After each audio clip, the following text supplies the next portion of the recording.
존경하는 국민 여러분, 민생과 국가 발전을 위해 애쓰시는 김진표 국회의장님, 김영주 정우택 부의장님, 또 함께해 주신 이재명 더불어민주당 대표님, 이정미 정의당 대표님, 김기현 국민의힘 대표님, 홍익표 민주당 원내대표님, 윤재옥 국민의힘 원내대표님, 그리고 여야 의원 여러분, 저는 오늘 정부의 국정 운영 방향과 이에 터잡은 내년도 정부 예산안을 국민과 국회에 설명드리고자 합니다. 최근 우리 경제를 둘러싼 대내외 여건은 여전히 녹록지 않습니다. 국제적으로 고금리와 고물가 상황이 지속되는 가운데 글로벌 경제가 위축되고 있으며 올해 세계 교역은 유례를 찾기 힘든 0%대 증가율에 그칠 것으로 예상됩니다.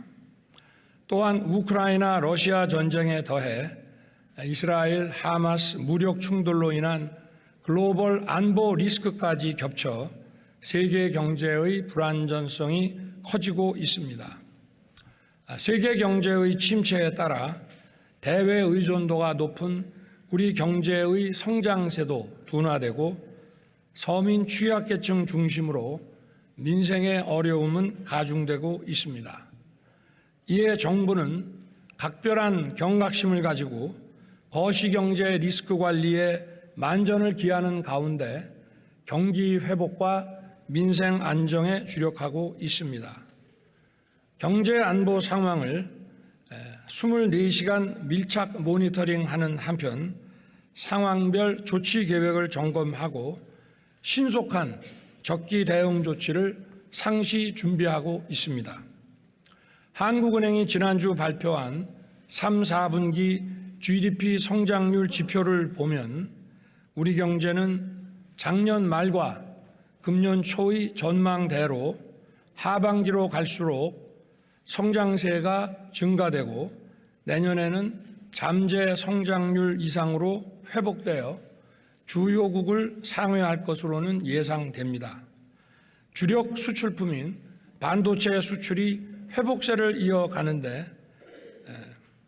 자동차, 조선, 2차 전지, 방산 등 다양한 품목의 수출이 개선되면서 회복세를 견인하고 있습니다. 정부는 최근의 회복세가 더욱 힘을 받도록 수출 및 투자 확대 노력을 강화하고 내수 회복에도 주력하겠습니다. 그간 부진했던 경제 지표가 조금씩 나아지고는 있지만 민생의 어려움은 여전히 지속되고 있습니다. 유류세와 관세의 인하, 공공요금 관리 등으로 우리나라의 물가 상승률은 주요국을 비교해서 다소 낮은 수준이긴 합니다. 그러나 국민 여러분께서 체감하시는 물가는 여전히 높고 장기간 지속되어 온 고금리로 생계비 부담이 가중되고 있습니다. 정부는 물가와 민생 안정을 모든 정책의 최우선에 두고 총력 대응하겠습니다. 범정부 물가 안정 체계를 가동하여 장바구니 물가 관리에 주력하는 한편 취약계층의 주거, 교통, 통신 등 필수 생계비 부담을 경감하고 국민들이 체감할 수 있는 민생 안정 대책을 촘촘히 마련해 나아가겠습니다. 아울러 서민 금융 공급 확대를 통해 고금리 장기화에 따른 부담 완화 노력도 강화하겠습니다.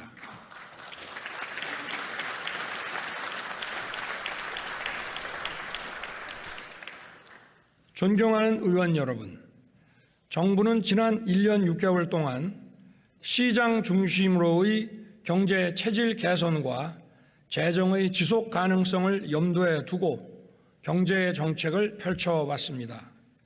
아울러 첨단 산업 분야에서 글로벌 선도 국가로 도약하는 기반을 다져왔습니다. 세계 최대 시스템 반도체 클러스터 조성과 금융 세제 지원을 통해 반도체와 배터리 분야의 초격차 확보를 위해 힘써 왔으며 그 과정에서 보여준 국회의 관심과 협조에도 감사드립니다. 또한 복지 정책의 최우선을 약자 보호에 두고 어려운 분들에게 국가의 손길이 빠짐없이 닿을 수 있도록 노력하겠습니다. 저는 그것이 우리의 미래를 위한 것이라고 믿고 있습니다. 생명과 지역을 살리는 담대한 의료 개혁, 그리고 기회발전 특구와 교육자유 특구를 중심으로 어디서나 살기 좋은 지방시대 구현에도 노력해 왔습니다.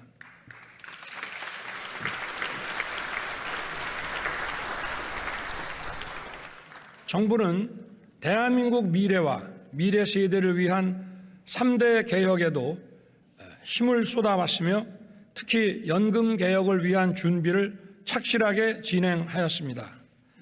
우리나라 최고 전문가들과 80여 차례 회의를 통해 과학적 근거를 착실히 축적했으며 24번의 계층별 심층 인터뷰를 통해 국민 의견을 경청하고 여론조사도 꼼꼼하게 실시했습니다. 이렇게 해서 마련한 방대한 데이터는 국민연금 모수 개혁을 포함하여 연금제도 구조 개혁을 위해 요긴한 자료가 될 것입니다. 정부는 국회가 초당적 논의를 통해 연금 개혁 방안을 법률로 확정할 때까지 적극 참여하고 최선을 다해 지원하겠습니다.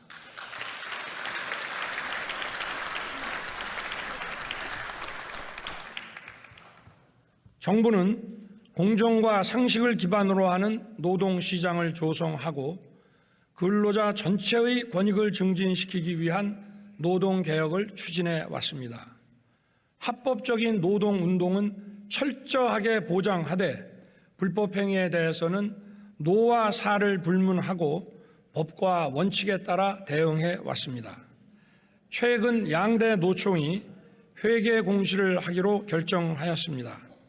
늦었지만 다행스럽게 생각하고 이러한 결정이 도출되는데 수고한 많은 분들께 감사드립니다. 이번 회계 공시를 계기로 투명하고 신뢰받는 노동운동이 확산될 수 있도록 정부도 노력하겠습니다.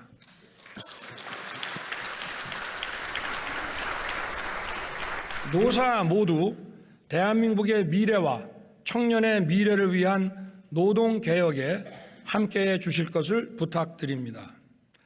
정부는 교육의 다양성과 개방성을 존중하고 공정한 교육 시스템을 구축하는 교육개혁을 꾸준하게 추진해 왔습니다. 국제사회의 치열한 경쟁에 밀리지 않기 위해서는 다양성과 개방성에 기반한 인재 양성이 매우 중요합니다. 한편 수십 년간 공고하게 유지되어 온 사교육 카르텔을 근절하고 공정 입시를 실현하여 누구나 공평하게 꿈을 이룰 수 있는 교육 시스템으로 변화시켜가고 있습니다. 교권 확립을 위한 교권보호사법을 개정하여 학교 현장의 정상화를 위한 큰 걸음도 내디뎠습니다. 교권보호사법의 개정에 협조해 주신 국회에 다시 한번 감사드립니다.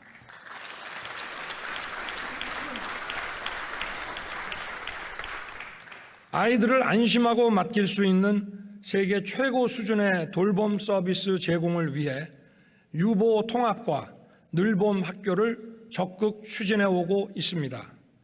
우리 교육이 획일화된 틀에서 벗어나 다양하고 개방적이며 공정한 시스템을 통해 자녀들을 국제 경쟁력을 갖춘 인재로 키울 수 있도록 우리 교육의 개혁에 정부가 최선을 다하겠습니다. 우리나라 출산율은 세계 최저 수준으로 매우 심각한 상황입니다. 출산과 양육에 따른 경제, 사회적 부담 등 그 원인이 다양하겠지만 우리 사회에 대한 청년 세대의 불안이 응집된 결과일 것입니다. 저출산이라는 어둠의 터널에서 빠져나오려면 미래 세대에게 희망을 주고 우리 사회의 지속가능한 성장을 가능케 하는 경제, 사회 전반의 구조 개혁이 필요합니다. 이러한 연금개혁, 노동개혁, 교육개혁을 위해 의원님들의 깊은 관심과 지원을 부탁드리겠습니다.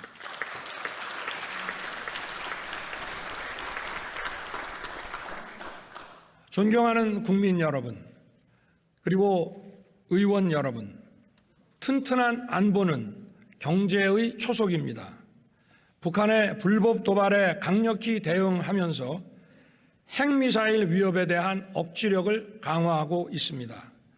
한미 핵협의 그룹을 가동하여 동맹의 확장 억제력 수준을 격상시켰습니다. 정부는 올해 한미동맹 70주년을 맞아 안보, 경제, 첨단 기술, 정보, 문화를 망라한 글로벌 포괄 전략 동맹을 구축하였습니다. 세계적인 공급망 위기에서 긴밀히 작동하는 한미 경제 안보 협력 메커니즘은 우리의 위기 관리 능력을 더욱 튼튼하게 할 것입니다. 또한 반도체, AI, 우주와 같은 첨단 분야의 전략 동맹은 우리 기업과 국민들에게 더 많은 기회와 일자리를 제공할 것입니다. 한일 양국의 경제 협력과 비즈니스가 이제 활기를 띠기 시작했습니다. 일본은 반도체 소재의 수출 규제를 해제하였고 한일 간의 화이트리스트가 복원되었으며 통화 스와프도 재개되었습니다. 올해 한일 양국을 오간 방문객 수가 역대 최대치인 연간 1,000만 명 수준에 근접한 것은 양국 국민들 간의 상호 우호와 교류 열망을 반영하는 것이라 하겠습니다. 나아가 지난 8월 캠프 데이비드에서 구축한 한미일 안보 경제 협력 체계를 기반으로 3국 간 첨단 기술 협력을 심화하는 동시에 인태 지역과 글로벌 무대에서 우리 대한민국의 전략적 역할을 더욱 강화할 수 있게 되었습니다.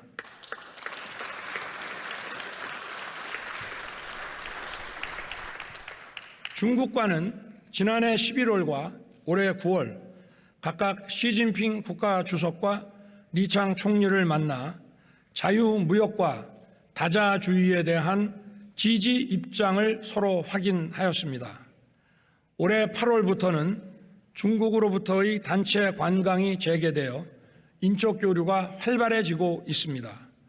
정부는 중국과 호혜적 협력을 지속하면서 양국 기업과 국민들이 더 많은 교류의 기회와 혜택을 누릴 수 있게 할 것입니다. 저는 외교의 중심을 경제에 두고 우리 국민과 기업이 뛰는 곳이면 세계 어디든 달려가고자 합니다. 지난해에 이어 올해에도 UN 총회, 나토, G20, 아세안에 참석하여 세계 각국의 정상들과 다자 및 양자 회담을 하였고 미국, 일본, 베트남, 폴란드, 사우디, UAE, 카타르 등을 방문하여 양자 정상회담을 하였습니다. 취임 이후 1년 반 동안 93개국과 142회의 정상회담을 하였습니다.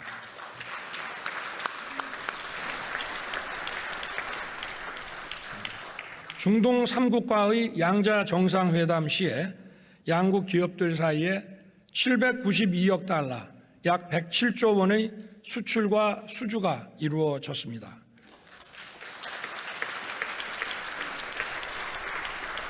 (1970년대부터) 에너지와 건설 분야에서 일궈온 중동과의 협력 지평을 바이오, 의료, 스마트팜, 디지털, 원자력 그리고 방위 산업 분야까지 아우르는 미래 첨단 분야로 넓히기 위해 정부 간 전략적 협력을 강화해 나갈 것입니다.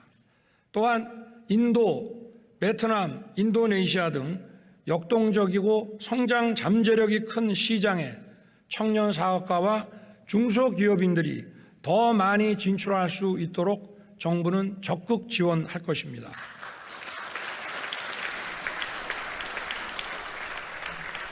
존경하는 의원 여러분, 우리 정부의 재정 운영 기조는 건전 재정입니다. 건전 재정은 단순히 지출을 줄이는 것만이 아니고 국민의 혈세를 낭비 없이 적재적소에 효율적으로 쓰는 것입니다. 건전 재정은 대내적으로는 물가 안정에, 대외적으로는 국가 신인도를 유지하는 데 매우 중요할 뿐 아니라 미래 세대에게 감당하기 어려운 빚을 넘겨주지 않기 위한 것입니다. 최근 국제통화기금은 우리나라의 건전재정 기조를 옳은 방향이라고 호평하였고, 이에 따라 국제신용평가사들도 대한민국의 국가 신용등급 유지에 가장 중요한 요인으로 재정 건전화 노력을 꼽았습니다.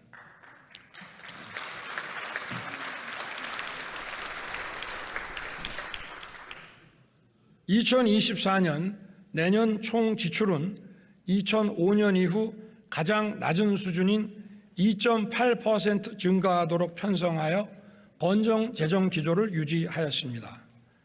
정부는 내년도 예산안 편성 과정에서 총 23조 원 규모의 지출을 구조 조정하였습니다.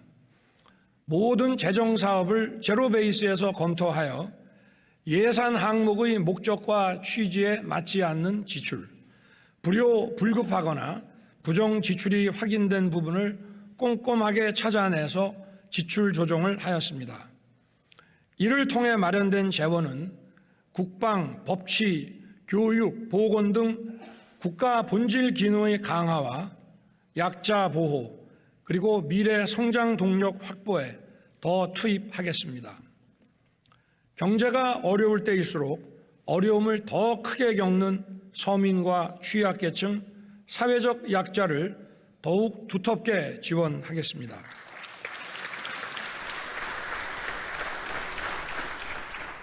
국민의 최저 생활을 보장하는 생계급여 지급액을 4인 가구 기준으로 162만 원에서 183만 4천 원으로 21만 3천 원 인상하였습니다.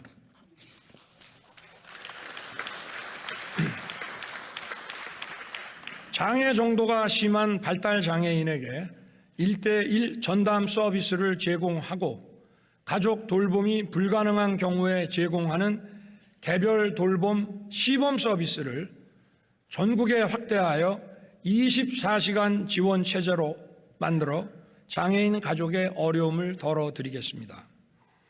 자립준비 청년에게 지급하는 수당은 매월 10만 원씩 25%를 인상하고 기초와 차상위의 모든 가구 청년들에게 대학 등록금 전액을 지원하겠습니다.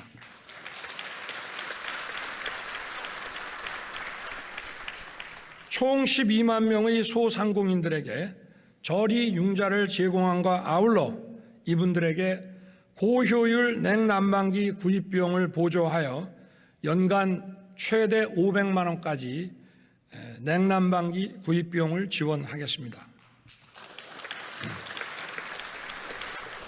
치안, 국방, 행정 서비스 등 국가의 본질 기능과 관련하여 국민의 안전과 편의를 더 철저하게 보장하기 위해 국민의 세금을 충실히 사용하겠습니다.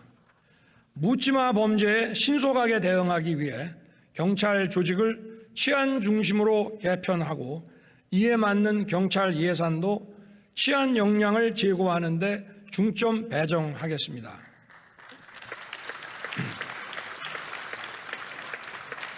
홍수 피해로부터 국민의 안전을 지키기 위해 하천 준설과 정비를 다시 본격 추진하고 전국 하천의 홍수 조기 경보망을 확대하겠습니다.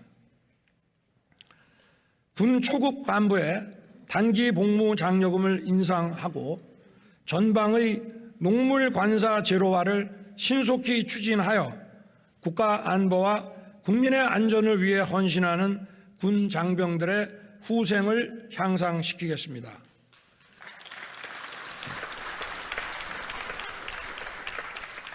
병 봉급은 내년도에 35만 원을 인상하여 2025년까지 병 봉급 205만 원 달성을 차질 없이 추진하겠습니다.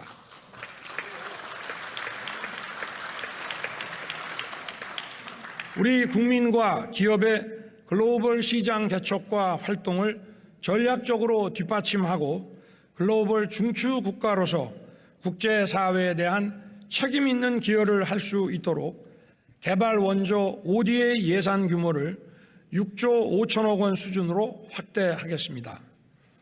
양질의 일자리 창출과 성장 동력 확보에 예산 배정에 중점을 두도록 하겠습니다. 원전, 방산, 플랜트 분야의 해외 수주 지원을 위해 수출금융기관의 자본금을 보강하여 수출금융 공급을 확대하겠습니다. AI, 바이오, 사이버 보안, 디지털 플랫폼 정부 구축에 4조 4천억 원을 투자하고 공급망 불안정에 대비하기 위해 핵심 광물의 공공 비축도 늘리겠습니다. 출산 양육에 대한 부담을 줄이기 위해 부모 급여를 인상하고 출산 가구에 공공 분양 주택과 임대 주택을 우선 배정하겠습니다.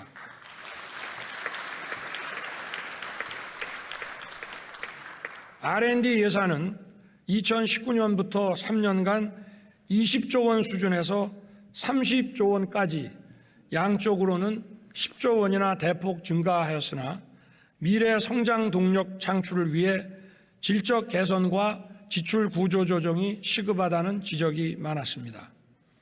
국가 R&D 예산은 민간과 시장에서 연구개발 투자를 하기 어려운 기초 원천 기술과 차세대 기술 역량을 키우는 데 써야 하는 것입니다.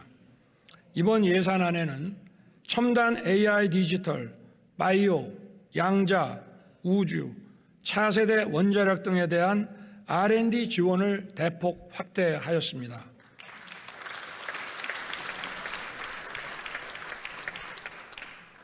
원천 기술 및 차세대 기술 경쟁을 선도하는 데 필요한 우리 인재들의 글로벌 공동 연구에도 지원하고자 합니다. 원천 기술, 차세대 기술, 최첨단 선도 분야에 대한 국가 재정 R&D는 앞으로도 계속 발굴 확대하여 미래 성장 동력을 이끌겠습니다.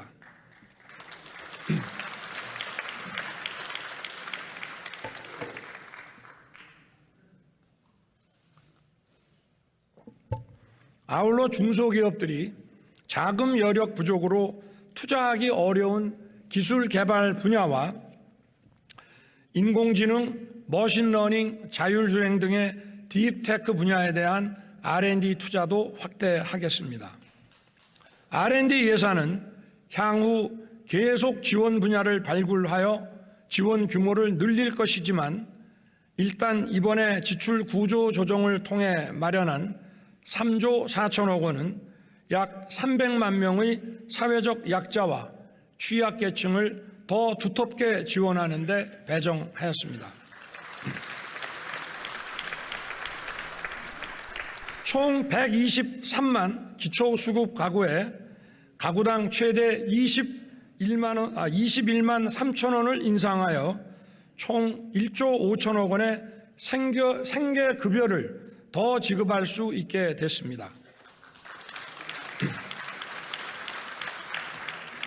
또한 월 21만 원의 양육비를 지원하는 한부모 가족의 소득 기준을 완화하여 추가로 3만 2천 명에게 양육비를 지원하고 다문화 가정자녀 6만 명에게 연간 최대 60만 원의 교육활동비를 새로 지급할 수 있게 됐습니다. 그리고 저소득층 대학생 67만 명의 장학금을 평균 8% 인상하였습니다.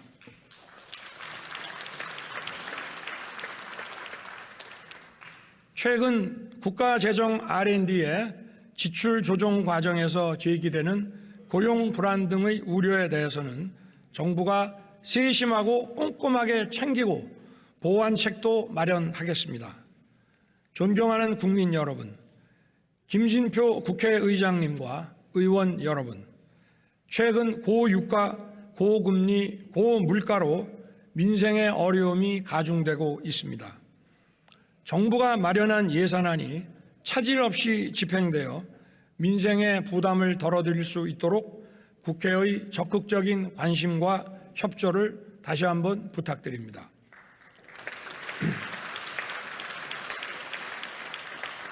(170만) 명의 기초수급자의 생계급여 인상분과 (100만) 명 대학생과 청년의 국가장학금 인상분 등이 제대로 집행될 수 있도록 각별한 배려를 당부드립니다.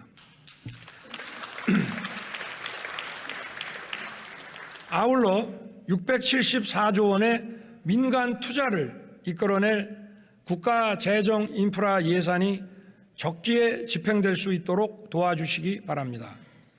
예를 들어 반도체, 2차 전지 클러스터 인프라 사업과 고속철, 신공항 건설 사업 등은 민간 투자의 마중물인과 동시에 경제 동력 확보에 매우 중요합니다. 정부는 예산국회에서 요청하는 관련 자료와 설명을 성실하게 제공하고 예산 심사에 적극 협조하겠습니다.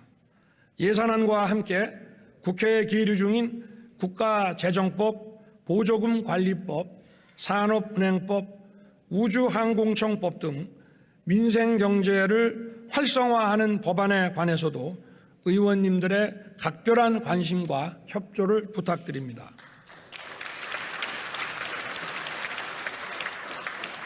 존경하는 의원 여러분, 지금 우리가 처한 글로벌 경제 불안과 안보 위협은 우리에게 거국적, 초당적 협력을 요구하고 있습니다.